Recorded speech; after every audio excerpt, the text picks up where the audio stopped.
In our last presentation, we briefly discussed heaven 1, 2, and 3.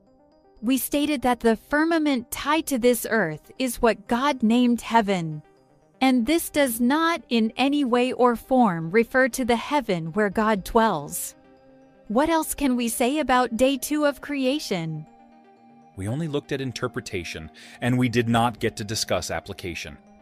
Yes, this is where we closed off our last video.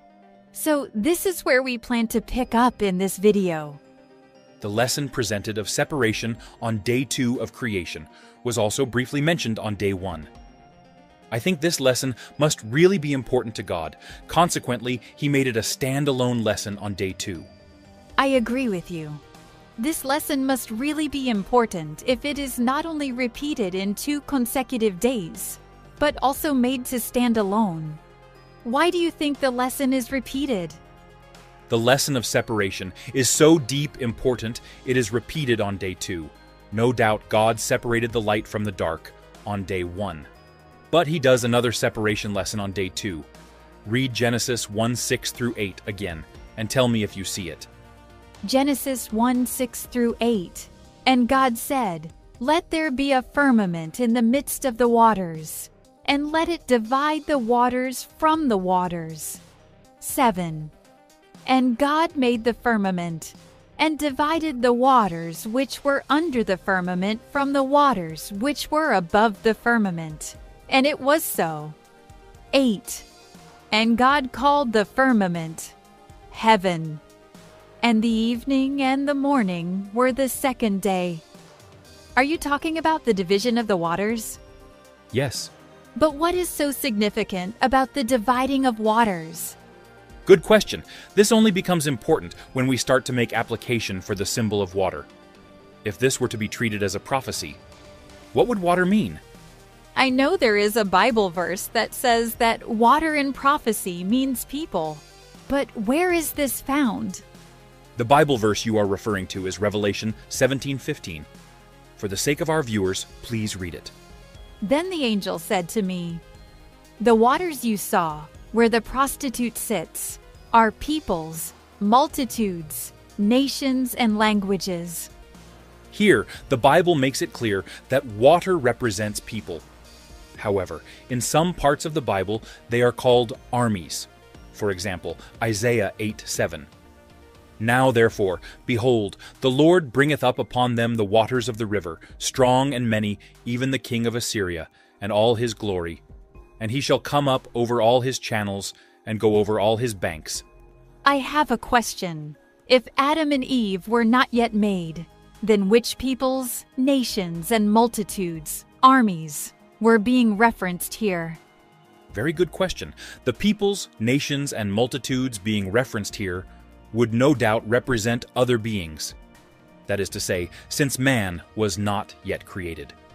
For amplification, please read Isaiah 14:12. Isaiah 14:12. How art thou fallen from heaven, O Lucifer, son of the morning? How art thou cut down to the ground, which didst weaken the nations? Context tells us that the nations here mentioned are not human beings, since human beings were not yet created at the time of Lucifer's fall. Okay, so the separation lesson in day 2 is the dividing of the heavenly beings that have fallen from those that are unfallen. But what is the significance?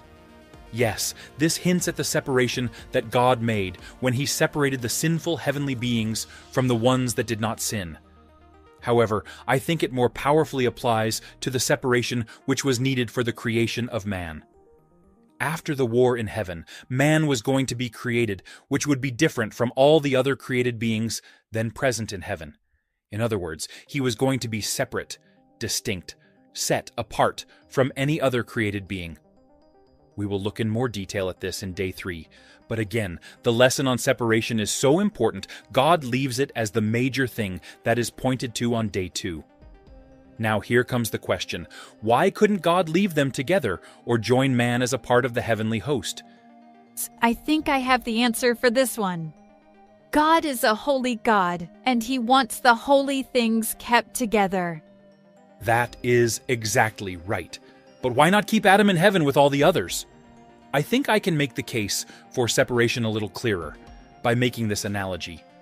When you get some money and you take out a part of it and put it in a bank or in a special drawer from the rest of your money, usually that money that you have put away has a special purpose. Similarly, God separated this water, representing a different being, because these beings were to serve a special purpose. Wow! If this is true, then what was the special purpose of man? The short answer is that these beings were to represent God like no other creature in creation could. But we will look at this in more detail as the study of Day 3 of creation progresses. Let's close here and pick up this thought in the next video. Okay, we have come to the end of Part 2 of Day 2. We invite you to jot down your comments and questions below. If you like this video and would like to complete the series, please click on the link to be taken to the next in the series. You can also click on the Amazon link below to purchase the book so that you can read through the entire series, if you so desire. Don't forget to click the notification button and subscribe so that you can be notified as soon as the other videos are posted. See you in the next video.